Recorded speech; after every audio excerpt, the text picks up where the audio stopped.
किस देश से होगा, इसकी भविष्यवाणी भी कोई नहीं कर सकता। लेकिन अगले 5 सालों में सरकार ये तय कर देगी कि युद्ध का खात्मा हमेशा भारत के पक्ष में हो।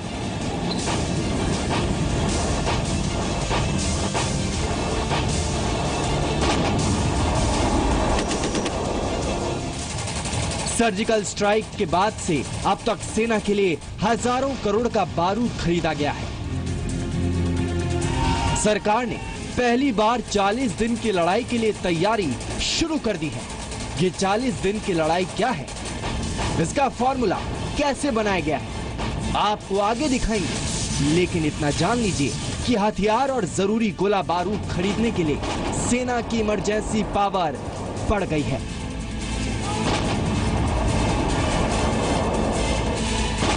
सेना का सिर्फ एक धर्म है, लड़ाई।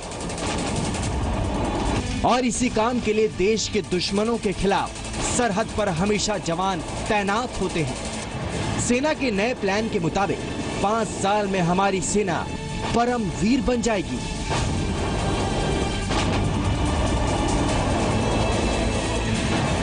असली योद्धा वो होते हैं जो मुश्किलों को राह का रोड़ा नहीं, मुसीबत पार करने का पुल बना देते हैं। आज आपको सेना का नया अवतार दिखाएंगे। पंचवर्षीय प्लान के बाद सेना कितनी अलग, कितनी बदली हुई दिखेगी, ये दिखाने के लिए आपको ले चलेंगे साल 2022 में। ये 5 सालों बाद के सुपर पावर भारत का दिव्य दर्शन है, जो आपको जरूर देखना चाहिए।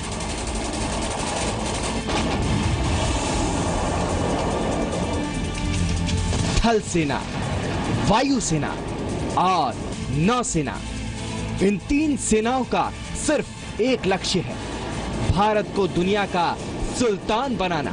और इस बड़े काम के लिए जरूरत होगी महाबली हथियारों की। ये वो हथियार होंगे जो युद्ध के मैदान में हार जीत का फैसला करेंगे। और इसलिए अगले 5 साल में 5 बाहुबली तैयार करने का टारगेट रखा गया है।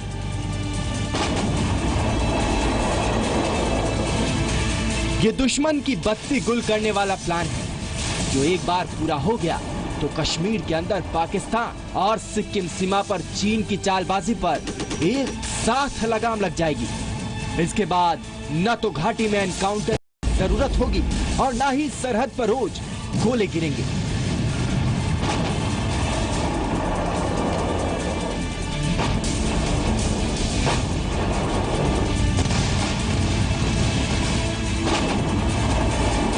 दो 2022 के महाभारत का दिव्य दर्शन। चीन और पाकिस्तान जैसे देश भारत के लिए राहु और केतु जैसे हैं, यानी ये हमारे देश के लिए सिर्फ दिक्कतें खड़ी करते हैं। अगर इनको काबू में रखना है तो उसके लिए देश की सेना को मजबूत करना जरूरी होगा। आपकी टीवी स्क्रीन पर अभी जो तस्वीरें आप ये देख रहे हैं, वो हथियार है जिन्हें सेना या तो ज्यादा से ज्यादा संख्या में शामिल करना चाहती है या फिर ये आर्मी की विश लिस्ट में शामिल है। पहला नंबर जो आपने देखा यहां से गुजरा टैंक है, अदृश्य टैंक। ये भविष्य की टेक्नोलॉजी है जिसे इंडियन आर्मी इस्तेमाल करना चाहती है। आर्मी को ऐसा टैंक चाहिए जो दुश्मनों के हवाई और जमीनी सेंसर को धोखा न दे पाए, और ना तो वो आंखों से नजर आए और ना ही इंफ्रारेड, थर्मल या राडार की मदद से उसे ढूंढा जा सके। दूसरा नंबर है पिनाका रॉकेट लॉन्चर का, जिसका दर्शन अभी हमने आपको करवाया। देश में बना यह हथियार विदेशी हथियारों को टक्कर दे रहा है। और तीसरे नंबर पर है बड़ा ये टैंक। ये भारतीय सेना के तोप खाने वाली कमी को दूर करेगा और इसके लिए सेना की लिस्ट में शामिल है बख्तरबंद वाहन।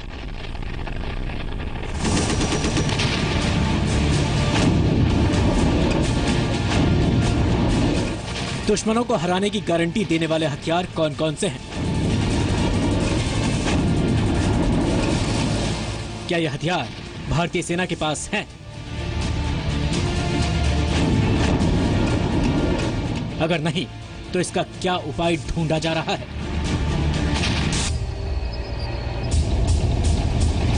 ये वो सवाल थे जिनका जवाब पता करने और सेना की जरूरतों के बारे में जानने के लिए जी मीडिया पहुंचा। उन योद्धाओं के पास जिन्होंने अपना पूरा जीवन वर्दी पहनकर देश की सेवा में लगाया।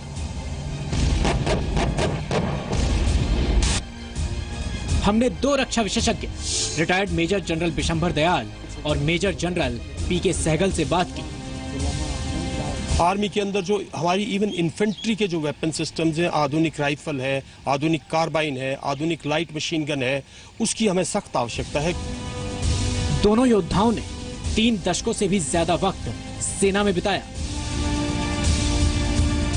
और ये विशेषज्ञ सेना की मॉडर्नाइजेशन और उसकी रणनीति बनाने की बारीकी जानकारी रखते हैं। बहुत बड़े पैमाने पर आपको मॉडर्न टैंक्स चाहिए T90 के वैरायटी पे। आपका मेन बैटल टैंक जो अर्जुन था अभी तक वो सही प्रकार का तैयार नहीं हुआ, सो आपको मेन बैटल टैंक T90 उसमें भी बहुत बड़ी वृद्धि की आवश्यकता है। सेना की सबसे बड़ी जरूरत होती है आर्टिलरी। कहते हैं कि युद्ध भूमि में ऊपर भगवान और नीचे बलवान, यानी आर्टिलरी ही सब कुछ है। यानी जीत और हार का फैसला इन्हीं दोनों के पास है। वजन में हल्की लेकिन वजनदार धमाका। अमेरिका में बनी अल्ट्रालाइट होवित्जर M777 तोप का यही सबसे छोटा परिचय है। पाकिस्तान की घुसपैठ वाली गंदी नजर और चीन की धोखे वाली चाल का जवाब देने के लिए भारतीय सेना के जखीरे में शामिल हो गई है अल्ट्रालाइट होवित्जर M777 तोप। ये जितनी हल्की है, फायरिंग में उतनी ही भारी है। अमेरिका से आई होवित्जर M777 तोप का पोखरण फील्ड फायरिंग रेंज में टेस्ट किया जा रहा है ताकि समय आने पर इसका सही इस्तेमाल किया जा सके।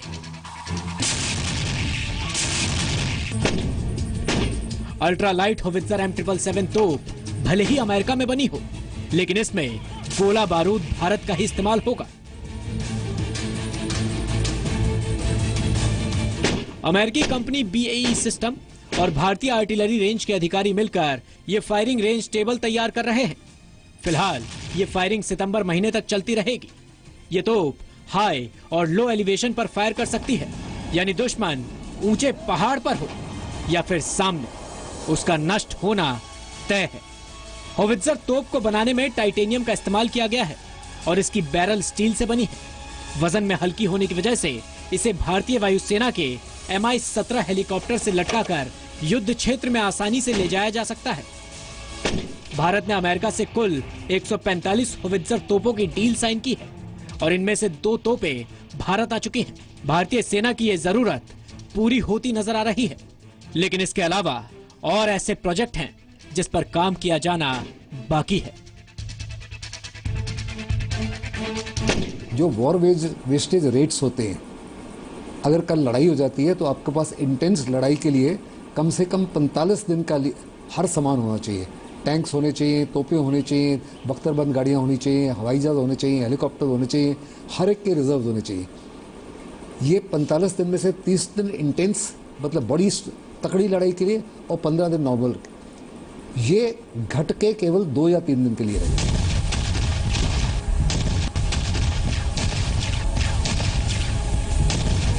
यह है भारतीय सेना की दूसरी संजीवनी बूटी। इसका नाम है K9 वज्र T।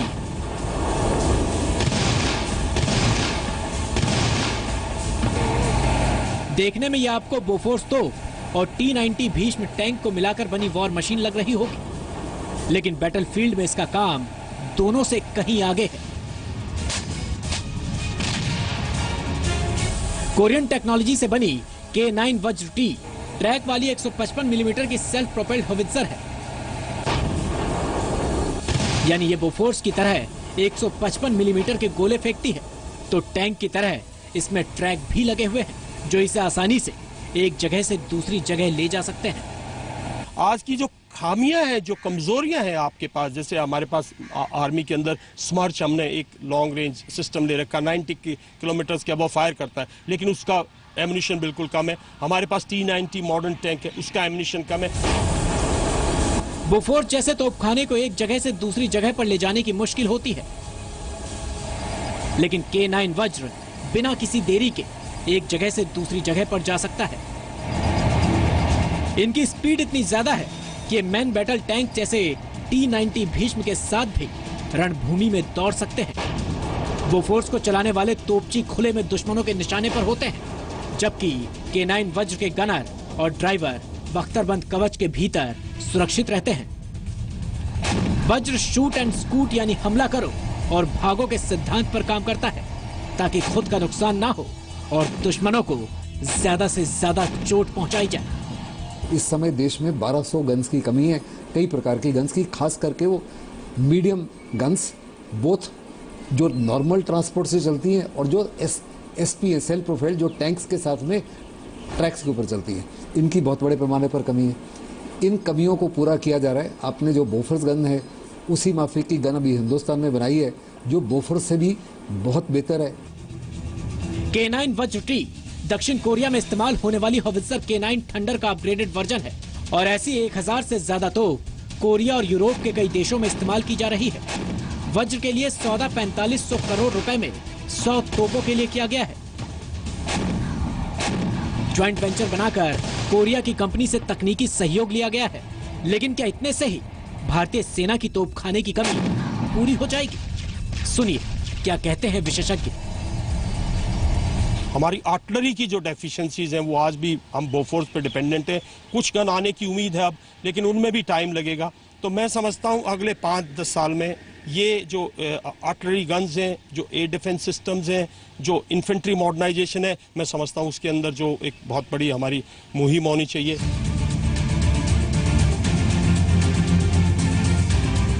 करगिल की ऊंचाइयों पर बोफोर्स तोप का साथ देने वाली मशीन पिनाका का बाहुबली अवतार सामने आया है। Multi barrel rocket launcher Pinaka दुश्मनों पर आग की बारिश करने वाली मशीन है। ये पूरी तरह से स्वदेशी हथियार है, जिसे defence research and development organisation यानी DRDO ने बनाया है।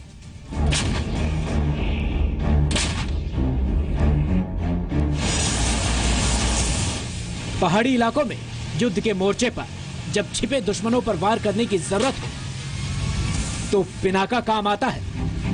इससे निकले रॉकेट शत्रुओं पर मौत बनकर बरसते हैं। लेकिन इसका नया अवतार पहले से भी ज्यादा खतरनाक बन गया है। पिनाका के पुराने रॉकेट अनगाइडेड थे, यानी एक बार छोड़े जाने के बाद वो पूर्व निर्धारित लोकेशन पर जाकर गिरते थे। नए पिनाका से अब गाइडेड रॉकेट छोड़े जा सकते हैं, जो पहले के मुकाबले ज्यादा सटीक हैं। पिनाका की सटीक निशाने पर वार करने की क्षमता 500 मीटर के मुकाबले अब 50 मीटर हो गई है। पिनाका की रेंज 40 किलोमीटर से बढ़कर अब 65 किलोमीटर हो गई है। हैदराबाद के रिसर्च सेंटर से नेविगेशन, गाइडेंस और कंट्रोल किट मिलने के बाद अब पिनाका पहले से ज्यादा स्मार्ट हो गया है। युद्ध क्षेत्र में पिनाका की एंट्री दुश्मनों के लिए जंग हारने के बराबर मानी जाती है। पिनाका को सैनिकों, कम्युनिकेशन, तोपखाने या फिर दुश्मनों के लिए बारूदी सुरंग बिछाने के काम में भी लाया जा सकता है। थल सेना के लिए यह सिर्फ शुरुआत है। अभी उसे इन्फेंट्री वाहन से लेकर हल्के टैंक तक कई ऐसे हथियार चाहिए जो युद्ध की हालत में उसे दुश्मनों पर जीत दिलाए। दिल्ली से रूफी जैदी के साथ ब्यूरो रिपोर्ट, जी मीडिया। कहते हैं सेना हर समय 40 दिन की लड़ाई की तैयारी रखती है। सेना की इसी क्षमता को बनाए रखने के लिए कुछ दिनों पहले ही सेना की इमरजेंसी हथियार खरीदने की पावर को बढ़ाकर 40,000 करोड़ का कर दिया गया। आसान शब्दों में कहें तो सेना बिना रक्षा मंत्री और कैबिनेट मंजूरी के बिना कभी भी लड़ाई के लिए 40,000 करोड़ के हथियार और गोला बारूद खुद खरीद सकती है। बात करते हैं एयरफोर्स की। पिछले 1 दशक से ज्यादा वक्त से फाइटर प्लेन ढूंढ रही वायुसेना की सबसे बड़ी कमी है लड़ाकू विमान। लेकिन रफाल डील तेजस विमान को वायुसेना में शामिल करके इसे दूर करने की अब कोशिश हो रही है। दुश्मनों के खिलाफ नई रणनीति के तहत अब वायुसेना की नजरें लड़ाकू ड्रोन की तलाश कर रही हैं।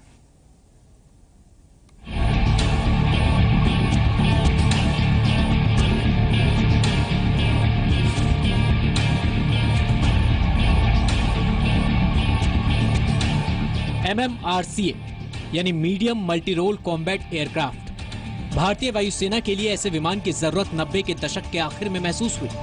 तब भारत ने MMRCA टेंडर निकाला और कई विमानों में से एक ऐसा फाइटर प्लेन चुना जो दशकों तक देश के आसमान पर राज करेगा।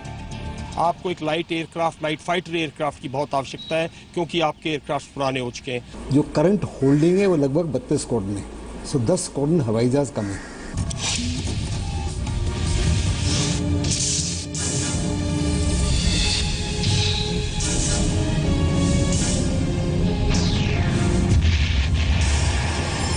सालों चली आजमाइश के बाद भारतीय वायुसेना ने चुना फ्रांस का रफाल। बारीकी से सभी विमानों की भारतीय वायुसेना ने जांच की तो रफाल ने दूसरे लड़ाकू विमानों को चित कर दिया। रफाल मिलने के बाद देश की हवाई ताकत में जबरदस्त इजाफा हुआ। भारतीय वायुसेना की 2 स्क्वाड्रन रफाल से लैस होंगी। 36 का यह आंकड़ा सुनने में जरूर कम लगता हो, लेकिन एक रफाल दुश्मनों के 5 विमानों को ढेर करने की ताकत रखता है। लंबे वक्त से लड़ाकू विमानों की कमी से जूझ रही भारतीय वायुसेना के लिए ये नए फाइटर प्लेन ऑक्सीजन से कम नहीं होंगे। व्यावसायिक और तकनीकी रूप से अव्वल साबित हुए रफाल का रडार, इसका इंजन, इसका एयरफ्रेम, इसका डिजाइन, इसके एवियोनिक्स सबसे बेहतर नजर आए। रफाल की नजर चील जैसी है। इसका रडार दुश्मन के लिए विमान को 200 किलोमीटर दूर से पहचान लेता है और एक बार में 40 निशानों को ट्रैक और 8 टारगेट्स पर हमला कर सकता है। रडार के अलावा रफाल की खूबी है इसका सेमी स्टेल्थ होना, यानी दुश्मन के रडार पर यह आसानी से नजर नहीं आएगा।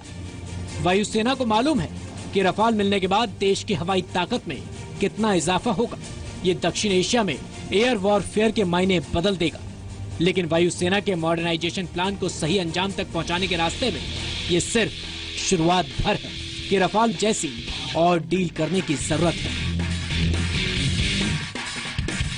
चाइना और पाकिस्तान जो है वो दोनों न्यूक्लियर कंट्रीज हैं, दोनों के पास nuclear weapon system delivery systems हैं। ऐसे में हमें जो स्टेल्थ से जो हमारे ऊपर जो अटैक हो सकता है, मिसाइल से जो अटैक हो सकता है, न्यूक्लियर जो अटैक हो सकता है, मैं समझता हूं उसके लिए हमें एयर डिफेंस की बहुत बड़ी आवश्यकता है।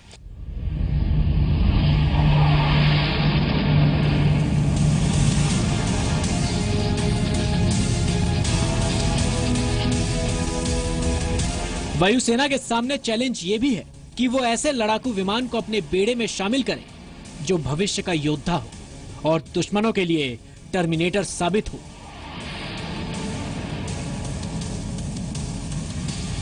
भारत और रूस मिलकर FGFA यानी 5th जनरेशन फाइटर एयरक्राफ्ट का निर्माण करने की प्लानिंग कर रहे हैं।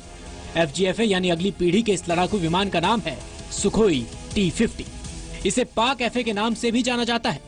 5वीं पीढ़ी का ये विमान अमेरिका के लेटेस्ट विमान से भी मुकाबला कर सकता है और हवा में ये दुनिया के किसी भी धुरंधर विमान को सबक सिखा सकता है। भारत और रूस मिलकर जिस FGFA का निर्माण करेंगे वो स्टिल्थ टेक्नोलॉजी से लैस होगा, यानी दुश्मन के रडार के लिए इस विमान का पता लगाना बहुत ही मुश्किल होगा।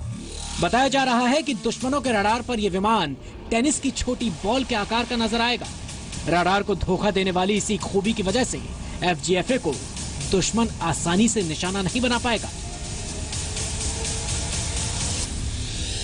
लड़ाकू विमान एयरफोर्स की जरूरतों की शुरुआत भर है, क्योंकि परिवहन विमान से लेकर हवा में लंबी दूरी तक मार करने बियॉन्ड विजुअल रेंज मिसाइल तक वायुसेना की लिस्ट में कई प्रोजेक्ट्स शामिल हैं।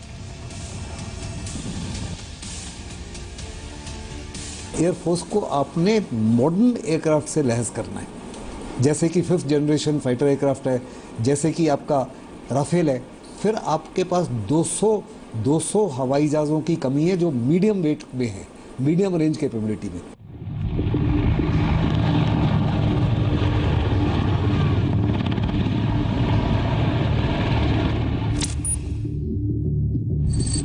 अजीबोगरीब शक्ल के इस हेलीकॉप्टर का नाम है AH-64E अपाचे।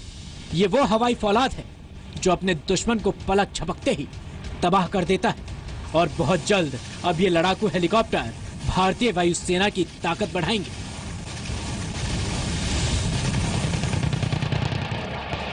अपाचे हेलीकॉप्टर को अमेरिकी सेना 1986 से इस्तेमाल कर रही है। इस हथौड़े ने खाड़ी युद्ध में अपनी फौलादी ताकत का ट्रेलर दिखाया था।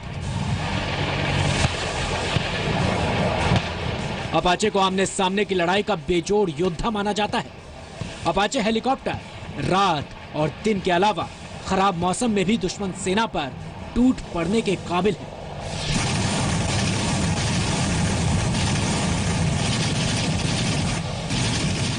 ये फौलादी हेलीकॉप्टर 1 मिनट में अपने 128 टारगेट ढूंढकर उन्हें तबाह कर सकता है।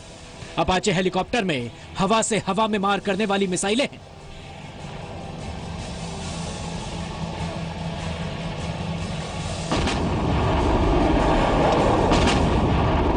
अपाचे हेलीकॉप्टर से रॉकेट भी लॉन्च किए जा सकते हैं।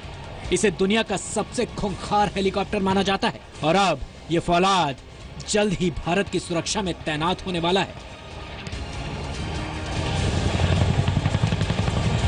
भारतीय वायुसेना को मिलने वाले दूसरे फौलादी हथौड़े का नाम है शिनूक हेलीकॉप्टर। इसकी खासियत भी इसे दुनिया के शानदार हेलीकॉप्टर्स में से एक बनाती है। शिनूक एक ट्विन रोटर यानी 2 पंखों वाला हेलीकॉप्टर है जो एक बार में 9 टन से ज्यादा का सामान ले जा सकता है।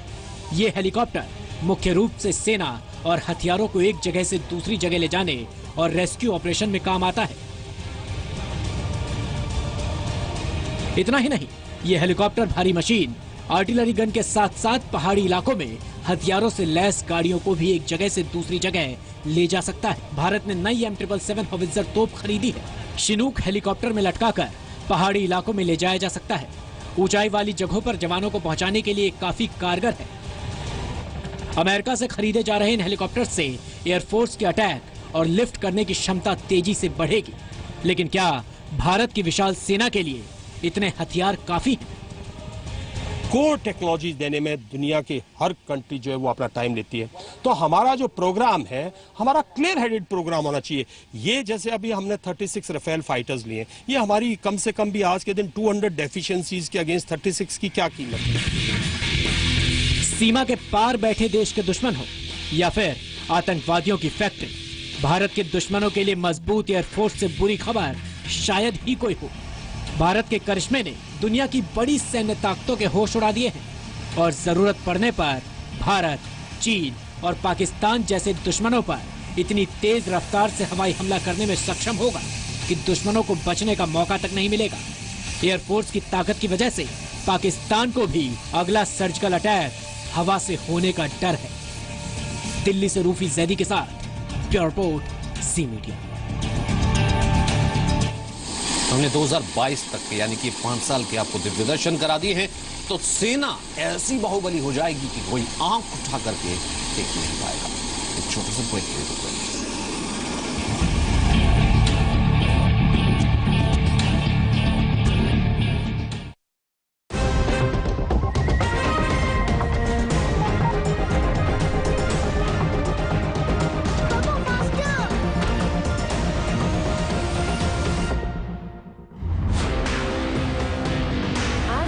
What happened? Let the adventure begin. New Volkswagen Tiguan. Volkswagen. यूं ही नहीं, मैं बन जाता हूं। रोज पहले किरण का छोर ढूंढने निकल जाता हूं। धूप छांव दिन रात की परवाह किए बिना बढ़ता जाता हूं। तब कहीं उस उम्दा अनुभव को दुनिया तक पहुंचा पाता हूं। यूं ही नहीं, मैं रजनीगंधा बन जाता हूं। समझ नहीं आता तुम ज्यादा खूबसूरत कब दिखती हो, सुबह जब अंगड़ाई लेती हो या जब गीले बाल छिड़कती हो, जब रिमोट के लिए बच्ची बन जाती हो। समझ नहीं आता तुम ज्यादा खूबसूरत कब दिखती हो। नेचुरल क्रीम से बना वीनस क्रीम बार जो आपकी त्वचा को मॉइस्चराइज करे और रखे मुलायम। वो कहते हैं मैं खूबसूरत हूँ। वीनस क्रीम बार। आप जीएसटी से घबरा सकते हैं या जीएसटी को अपना सकते हैं। अपने बिजनेस को चलाइए जीएसटी रेडी टैली के साथ, क्योंकि टैली है तो तैयार है। Madam shot ready. क्या आप सर्दी जुकाम और नाकबंद से बेहाल हैं? हाँ भाई हाँ। तो आपके पास हमेशा रहना चाहिए मैनकोल्ड, अ प्रोडक्ट ऑफ PII। जब भी आप दिल खोल कर खाते हैं, आपका पेट मुंह फुला कर बैठ जाता है। यूनी एंजाइम बदहजमी और गैस मिटाओ, दिल खोल कर खाओ। डॉक्टरों का सुझाया हुआ नंबर 1 ब्रांड। इंडिया के ऐसे ही हजारों फ्यूचर सचिन सिर्फ अशुद्ध पानी पीने से बीमार होकर अपने सपने पूरे नहीं कर पाते। इन बीमारियों से 100% संपूर्ण सुरक्षा दे सिर्फ live pure smart RO. Come on India.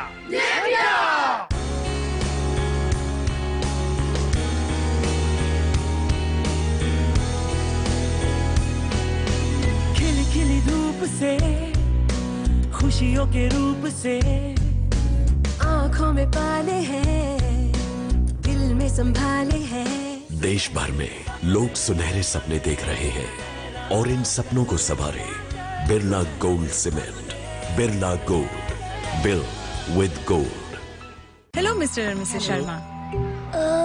Teacher, कल रात को आपने पालक की सब्जी खाई थी। क्या कर रहे हो? कल रात का खाना दूसरों को मत दिखाना। ले आइए कोलगेट जिगजैग। इसके अनोखे मल्टी एंगल क्रॉस ब्रिसल्स दांतों के बीच जाकर अटके खाने को साफ करें। कोलगेट जिगजैग, गहरी सफाई दांतों के बीचों बीच। कोलगेट डेंटिस्ट का सुझाव और इस्तेमाल किया नंबर 1 ब्रांड। कितनी लेट भी सोया बॉस, इसकी फुटबॉल प्रैक्टिस के लिए तो जाना पड़ेगा। काश जगने के लिए मैं भी थोड़ा खेल सकता, थोड़ा गाना शाना, और 2-4 नदियों पे अगर बोट राइड मिल जाए तो मैं जग गया। Introducing Apollo Bike Tires. Bring the zing back in your ride. आप जीएसटी से घबरा सकते हैं या जीएसटी को अपना सकते हैं। अपने बिजनेस को चलाइए जीएसटी रेडी टैली के साथ, क्योंकि टैली है तो तैयार हैं। कहीं शारीरिक कमजोरी आपके रिश्तों को कमजोर ना कर दे। जानिए लाइफस्टाइल डिसऑर्डर्स के बारे में। हमारे एक्सपर्ट्स को कॉल करें 9935199999। डॉक्टर ए के Jain clinic, Charbagh, Lucknow. Rayat Bahara University. Make your mark on the roads of success with Rayat Bahara University. Amagi. Log on to amagimix.com. Run, walk, drive, feel, fly, all at the same time. It's about living. The crossover life. Above the ordinary. S-Cross, the premium crossover. Exclusively available at Nexa.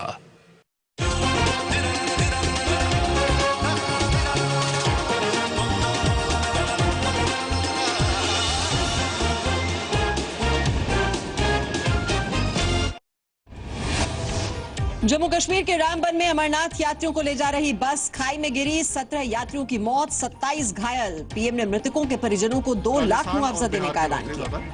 वो total 46 number था इनका, उनमें से जो accident में 16 की death हो गई है। राष्ट्रपति चुनाव से पहले दिल्ली में एनडीए नेताओं ने बनाई आखिरी रणनीति। पीएम मोदी ने की रामनाथ कोविंद की तारीफ। कल सभी नेताओं से वोटिंग के लिए पहुंचने की अपील। और मतदान में सही तरीके से। बिहार में लालू प्रसाद यादव के घर पर हुई आरजेडी की मीटिंग। तेजस्वी यादव ने कहा, मैं इस्तीफा नहीं दूंगा, पुरानी बातें भूल जाइए। ये चैप्टर जो बंद हो चुका है उसको। संघ विचारक राकेश सिन्हा के खिलाफ कोलकाता पुलिस ने दर्ज की एफआईआर। लोगों की भावनाएं आहत करने का आरोप। बसीरहाट दंगे को लेकर सोशल मीडिया पर किया था कमेंट।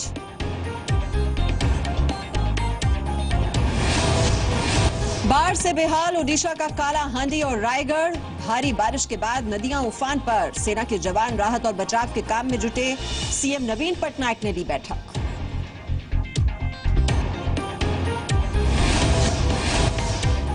रॉजर फेडरर ने 8वीं बार जीता विंबलडन का खिताब। क्रोएशिया के मारिन सिलिच को सीधे सेटों में हराया। करियर का 19वां ग्रैंड स्लैम।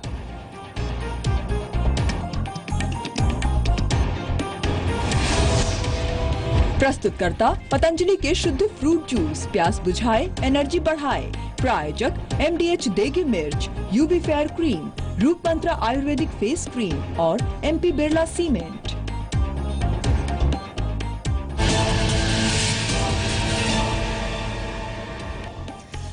नमस्कार, रात के 10 बज रहे हैं। मैं हूं आपके साथ मीमांसा मलिक और हम आपके लिए लेकर आए हैं बाढ़ से बर्बादी की 20 कहानियां। आधे हिंदुस्तान को इस बाढ़ ने बंधक बना लिया है। हर तरफ सिर्फ पानी ही पानी दिख रहा है। कुदरत के इस कहर में क्या इंसान और क्या जानवर, हर किसी की जान जोखिम में है। देश के पूर्वोत्तर हिस्से में तो 100 साल बाद कुदरत का ऐसा कहर बरपा है। तो चलिए हम आपको दिखाते हैं देश के हर हिस्से से आई बाढ़ की बर्बादी की 20 कहानियां।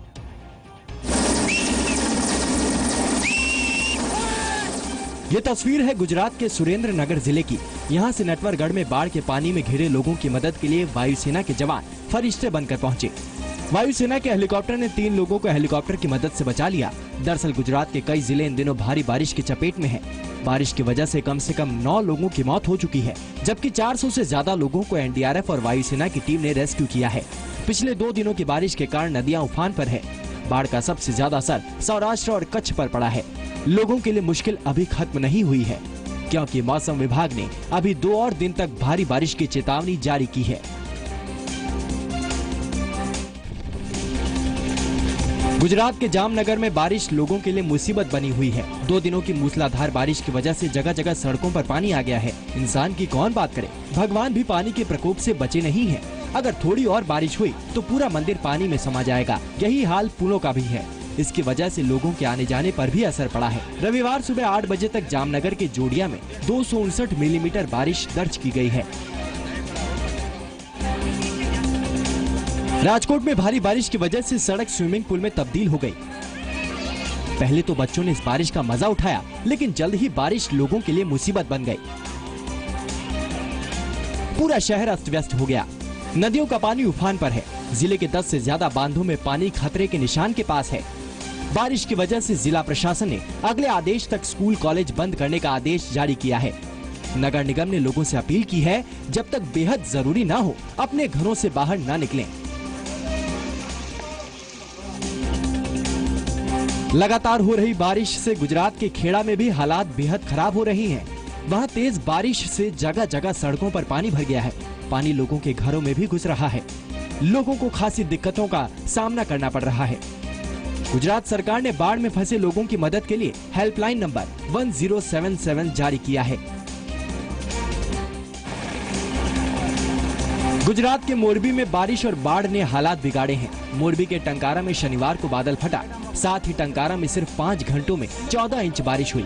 तेज बारिश की वजह से पूरा टंकारा पानी पानी हो गया। बारिश के बाद टंकारा में डैम ओवरफ्लो हो जाने से निचले इलाकों के चाचापर, खानपर, कोयली, धुलकोट, आमरन और बेला समेत कई गाँव में बाढ़ का अलर्ट जारी किया गया है।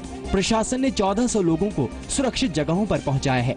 टंकारा में एनडीआरएफ और फायर ब्रिगेड की टीमों को भी अलर्ट किया गया है। पानी की तेज लहरों ने रेलवे के पुराने पुल को भी अपने साथ बहा लिया। ये मंजर है ओडिशा के रायगढ़ जिले का। पानी के तेज बहाव ने तीतलागढ़ रायगढ़ रेलवे सेक्शन में नागावली नदी पर बने पुल नंबर 585 को अपनी चपेट में ले लिया। वक्त रहते रेलवे के गैंगमैन ने एक मालगाड़ी को रोक लिया, नहीं तो बड़ा हादसा हो सकता था। पुल बहने की वजह से कई ट्रेनों को रद्द करना पड़ा और कुछ का रूट बदलना पड़ा। जोरदार बारिश की वजह से पूरे इलाके में हर जगह पानी ही पानी दिख रहा है। लोगों को भारी मुसीबत का सामना करना पड़ रहा है। रायगढ़ और भवानीपटना के बीच सड़क संपर्क भी टूट गया है। नागावली के अलावा कल्याणी नदी भी उफान पर है। राहत और बचाव के काम में सीआरपीएफ की मदद ली जा रही है। साथ ही वायुसेना को भी राहत के काम में लगाने का फैसला लिया गया। बाढ़ की हालत को देखते हुए ओडिशा के मुख्यमंत्री नवीन पटनायक ने खुद राहत और बचाव के काम का जायजा लिया। उफनती नदी के बीच सड़क कहाँ है, इसका पता ही नहीं चलता, लेकिन इसके बावजूद कुछ लोग जान जोखिम में डालकर मंजिल की ओर चल पड़े हैं। ये मंजर है ओडिशा के कालाहांडी जिले का। कालाहांडी वही जिला है जो सूखी की वजह से अक्सर सुर्खियों में रहता है, लेकिन बरसात के मौसम में यहाँ के हालात बिल्कुल बदले हुए हैं। हर जगह पानी ही पानी दिख रहा है। मूसलाधार बारिश की वजह से एक जगह से दूसरी जगह जाना मुश्किल हो गया है। मौसम विभाग ने ओडिशा में अभी और बारिश की चेतावनी जारी की है। जाहिर है अभी लोगों की दिक्कत जल्द खत्म नहीं होने वाली है। राज्य में कटक, सुंदरगढ़ और पुरी में भी जोरदार बारिश हुई है।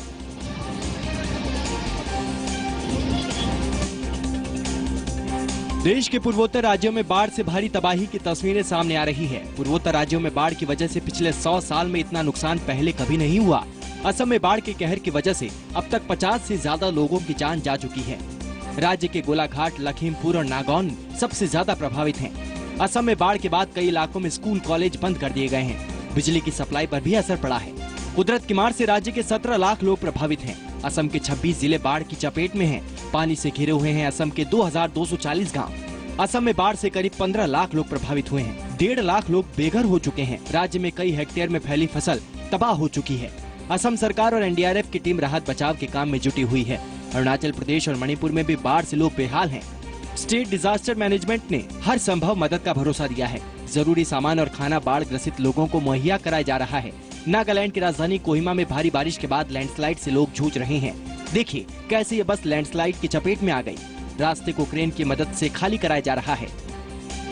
रास्ता बारिश आने के बाद से ऐसे हो गया, लैंडस्लाइड हो गया। लैंडस्लाइड हो गया और इसी जगह में हर साथ हम लोग रास्ता मेंटेनेंस करते हैं। कभी तो माटी तो स्टेबल नहीं है, इसलिए साल में पूरा गिर जाता है। काजीरंगा नेशनल पार्क में बाढ़ का कहर दिख रहा है। उफनती ब्रह्मपुत्र ने काजीरंगा को चारों तरफ से घेर लिया है। नेशनल पार्क का 70 से 80% हिस्सा पानी में डूब गया है। बाढ़ की वजह से काजीरंगा नेशनल पार्क में कई जानवरों की मौत की खबर है। हालात पर नजर रखने के लिए ड्रोन कैमरे की मदद ली जा रही है। काजीरंगा नेशनल पार्क गैंडे के अलावा हिरण, हाथी, जंगली भैंस समेत कई तरह के जानवरों का बसेरा है। खबरों के मुताबिक अब तक करीब 104 जानवरों की जान बचाई गई है। पार्क के तटीय इलाकों से सटे कई गांव पानी में डूब चुके हैं। इस वजह से यहाँ के ज्यादातर लोग घरों को छोड़कर ऊपरी इलाकों में जान बचाने के लिए जा चुके हैं। कभी चहल पहल से आबाद काजीरंगा अब सुनसान पड़ा है। काजीरंगा नेशनल पार्क में बड़े गैंडों से ज्यादा उनके बच्चों की जान खतरे में है। पहली बार इस आपदा की मार झेल रहे इस दुर्लभ प्रजाति को बचाने के लिए असम सरकार और काजीरंगा नेशनल पार्क की ओर से कोशिशें भी शुरू हो गई है, जिसके तहत पार्क के अंदर डूबे क्षेत्र में बने हाईलैंड तटवर्ती इलाकों में इन गैंडों और उनके बच्चों को खाने के लिए घास मुहैया कराई जा रही है। ये तस्वीरें असम के कामरूप जिले के नगरबेरा गांव की है। तस्वीरों में आप देख सकते हैं कि कैसे स्थानीय लोग एक बाघ के बच्चे के रेस्क्यू ऑपरेशन को अंजाम दे रहे हैं। दरअसल बाघ का ये बच्चा इस इलाके में आई बाढ़ में फंस गया था। खुद को पानी से बचाने के चक्कर में वो एक पेड़ पर चढ़ गया, लेकिन उसे क्या पता था कि ऐसा करना उसकी जान पर और भारी पड़ेगा। ये नन्हा बाघ जिस पेड़ पर था उसके चारों तरफ सिर्फ पानी ही पानी था।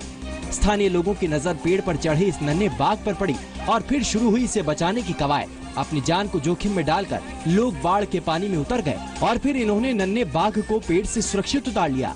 लकड़ी के तख्ते की नाव के सहारे वो इस नन्हे बाघ को पानी से सुरक्षित बाहर निकाल लाए। नागालैंड की राजधानी कोहिमा पर भी बारिश और बाढ़ का असर दिख रहा है। कोहिमा के विस्वेमा गांव के पास भूस्खलन होने से नागालैंड और मणिपुर के बीच NH2 का एक बड़ा हिस्सा बह गया। विस्वेमा गांव से करीब 200 मीटर दूर सुबह भूस्खलन हुआ। भूस्खलन की वजह से सड़क का 70 मीटर हिस्सा बह गया, जिससे इस रास्ते पर ट्रैफिक पूरी तरह रुक गया। NH2 मणिपुर के लिए लाइफलाइन का काम करता है, क्योंकि सभी माल वाहन, यात्री वाहन और सामान इस रास्ते से ही राज्य में पहुंचते हैं। ग्रामीणों ने भूस्खलन के बाद एक अस्थायी रास्ता बना लिया है ताकि लोग उस हिस्से को पार कर सकें। बॉर्डर रोड टास्क फोर्स की मदद से सड़क की मरम्मत की कोशिशें जारी है।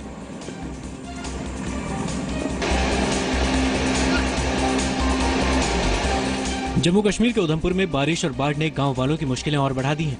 यहाँ स्थानीय लोगों को अपने घरों से बाहर निकलते ही मुश्किलों से दो चार होना पड़ रहा है। पिछले 4 साल से उधमपुर के 4 गांवों के लोगों को पुल बनने का इंतजार था, लेकिन पुल न होने की वजह से इलाके के करीब 20,000 लोगों को नदी पार करने के लिए अपनी जान को खतरे में डालना पड़ता है।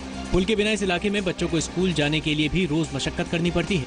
24 साल पहले इस पुल के एक सिरे पर एक पिलर बनाकर पुल की शुरुआत की गई थी, लेकिन उसके बाद से काम पूरी तरह ठप है और लोग अपनी जान जोखिम में डालकर नदी पार करने को मजबूर हैं। जम्मू कश्मीर के डोडा में बादल फटने से हालात बिगड़ गए हैं। डोडा जिले के गुंडाना में बादल फटा, इससे आसपास के गांव में रहने वाले लोग